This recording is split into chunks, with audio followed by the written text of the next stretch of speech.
Et puisque nous sommes dans l'actualité, regardez ce qui se passe en ce moment en Israël, ou regardez ce qui est en cause en Syrie ou avec le terrorisme. La France n'est pas un pays qui simplement regarde ou doit être spectateur. C'est un pays qui doit peser sur le destin du monde. Et dans le quinquennat qui fut le mien, il y a eu plusieurs grandes décisions qui m'ont confirmé que nous étions une puissance et que le peuple français avait une responsabilité particulière. C'est d'abord la décision que j'ai prise pour le Mali, parce que si la France n'avait pas été là, aucun autre pays, je dis bien aucun autre pays, n'aurait pu porter secours et assistance à l'Afrique de l'Ouest. Janvier 2013. Janvier 2013. Ensuite, je m'en suis rendu compte lorsque la France a été touchée par les attentats, c'est-à-dire les premiers d'une longue série, en tout cas les plus emblématiques de ce que les terroristes islamistes cherchaient, c'est-à-dire nous atteindre dans nos libertés, après Charlie Hebdo et l'Hypercacher.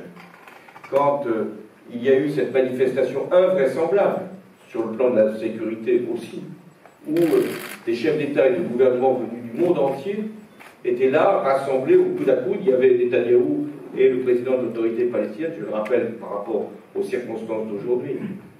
Donc j'ai eu conscience là aussi que nous n'étions pas n'importe quel pays. Hélas, beaucoup sont touchés par le terrorisme. Mais lorsque la France est attaquée, le monde est à ses côtés. Enfin, le dernier exemple de ce qu'est la puissance d'un président de la République lorsqu'il veut s'engager, c'est l'accord sur le climat.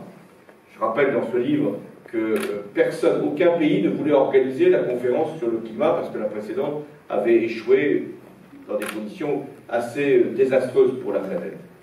Alors, c'était dans une réunion où on demandait aux chefs d'État et de gouvernement présents qui voulait organiser la conférence sur le climat. Et j'ai dit, il faut que la France lève le doigt, nous avons été les seuls. Parce qu'il y avait un risque que nous n'arrivions pas à un accord.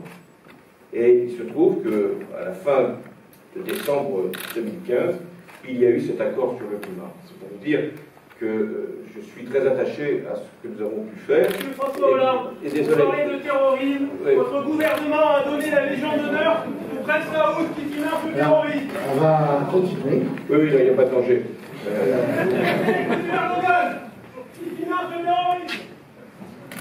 Donc, alors, je disais que c'était très important pour nous de pouvoir être dans ce moment-là où nous avions été frappés aussi par le terrorisme, après le Bataclan, d'être capable de réunir ces chefs d'État et ce gouvernement pour faire cet accord sur le climat que nous devons défendre malgré le président Trump.